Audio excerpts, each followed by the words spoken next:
Back in October 2021, I called for a mass exodus from the public school system, and it went viral because I guess, I mean, to me, it was just obvious because we had been fighting, we had been at the school boards, we had been doing all the things, we had put, getting the legislation, and here was the United States federal government saying that, the FBI with a threat tag for parents to say that we were domestic terrorists. And for me, that was it. That was the bridge too far. And it's troubling to watch all of this incredible montage that Chad put together, because it literally shows you exactly where we are. We don't need a Mao's little red book to be passed around, because they're just dumping the communism right into the minds of our children every single day. We don't need the guns. We don't need the all the force of a dictator to push something like what Mao did or what the Soviet Union has done, because it's imported right into our public school system, which was its purpose in the first place. Better teachers. I personally know firsthand that we are not getting taught, specifically in social studies, the history that we need to know. I actually don't teach what's in our curriculum. I'm teaching children social studies that's not in our curriculum, teaching them things about how to be an anti-racist. Instead of teaching those same three famous Black people that we continue to teach, I taught them about protesting. I taught them about Black Lives Matter. I taught them about things that are happening currently so that they could make those connections. And when they see it on the news, they're informed. They're not ignoring the facts of our world right now. They're facts that we're actually a racist country. Even if they're walking home from school, every billboard, every bus ad, every train station ad, everything is reinforcing it. Then when they got back to the house, everything's on TV reinforcing it. Then they pick up their phone. Like, there's no way you give your child no break from the nonsense. And so how could a child not be brainwashed? A lot of times parents don't really know what's going on.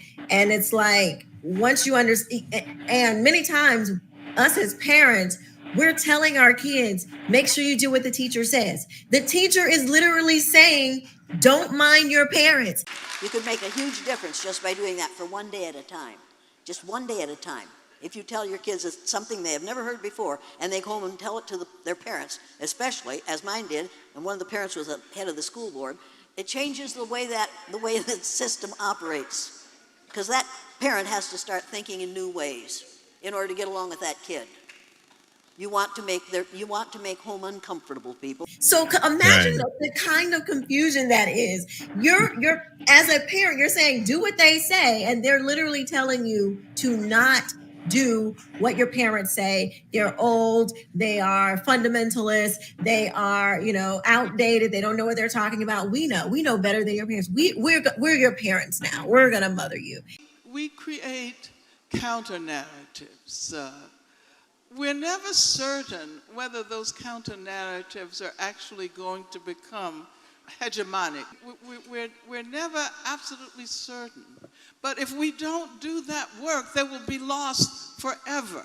I've tried to teach my graduate students to develop more imaginative ways of citing and recognizing that something that happened at an activist conference can be cited as a legitimate form of the production of knowledge. It's like bewildering when you're trying to talk to the teachers or the administrators, because they really do believe this stuff, because they come out of the institutions. So then they go into the schools and then they believe this stuff. And then we get things like this. And this says, every school, every classroom, every student with student in the rainbow, every day. So this is what is top of mind. Not math, not reading, not anything else. This, every student, every classroom, every day, every school. And I just want to read to you really quick what it says in here. So parents were not supposed to know that this existed. It says that The U.S. Department of Education and the U.S. Department of Justice interpret Title IX to require that when a student or the student's parent or guardian notifies the school administration that the student will assert a gender identity that differs from previous representations or records, the school will begin treating the student consistent with the student's gender identity. Upon notification of a transgender or nonconforming student's status, school staff should complete a transgender/gender nonconforming support in collaboration with the student and parent guardian, if aware. So they're only going to tell the parent if the parent is already aware, to provide guidance to the school staff on how to support the child at school. Reminder: a student's gender identity should never be disclosed with their consent, even to a parent. And I bring this up because the people who are teaching, who believe like, I'm just going to go in there and teach them about protesting, forget all the, forget the reading and the math, I'm going to go in there and teach them this, because this goes all along with the whole thing. Like, this is not separate.